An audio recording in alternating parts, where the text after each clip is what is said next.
So my question is, what is the problem with having relationship?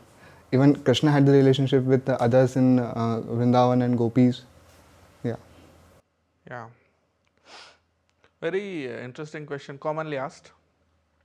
What is the problem with having relationships? Uh, the problem is that we don't keep it sacred. Every relationship is supposed to be sacred. Sacred means pure, you know. But unfortunately, because of media influence and because of you know somehow the movies and the modern Western culture and all that, people don't take those relationships as sacred, pure, respectable. Sex becomes very casual, just for the sake of enjoyment, or even having a girlfriend or a boyfriend, just for the sake of fun, just for the sake of that's just cool. So we just take it very casually, rather than valuing that person or valuing that kind of relationships and sustaining it for your whole life. People are not just going to come together just to have some momentary fun. So that is just like, that's just exploitation. Exploitation of each other's bodies, exploitation of you know that particular relationship, just to gain momentary and temporary flickering satisfaction, pleasure out of that. So that means you are basically seeing the other person as a object of your enjoyment. You are just looking to exploit each other, right? So Vedic culture teaches us that relationships are very important and they are sacred. So they are not to be exploited, right? They are to be maintained in a responsible manner, right? Yeah. So sex also is is supposed to be kept as sacred. It's not something bad. It is not something vulgar.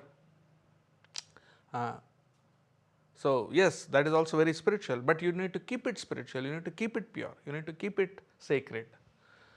So that is what Vedic culture or spirituality teaches us. Not to just exploit these relationships.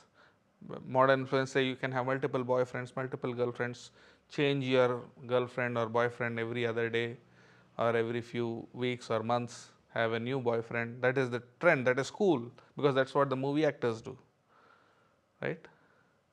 So that is not the teaching of, you have a relationship definitely, but maintain it for your life. Respect that person. Don't see that person as an object of your enjoyment, right?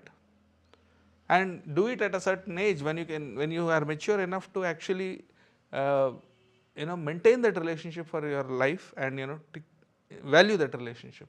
Until then, you know, maintain some space from the opposite gender, so that you can focus on more on your own growth, your studies, your spirituality, and when you are ready to enter into that relationship, then enter in a very responsible manner. That is what spirituality teaches us. We are not against relationships.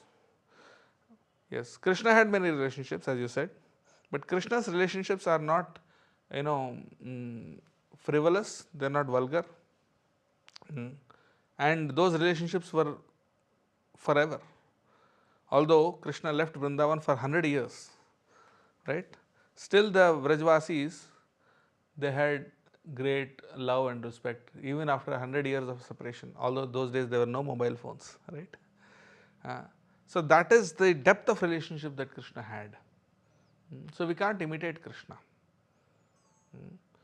So yeah, relationships are special, relationships are important, but they need to be maintained uh, in a certain way. They need to be valued. They need to be kept as sacred and not taken cheaply.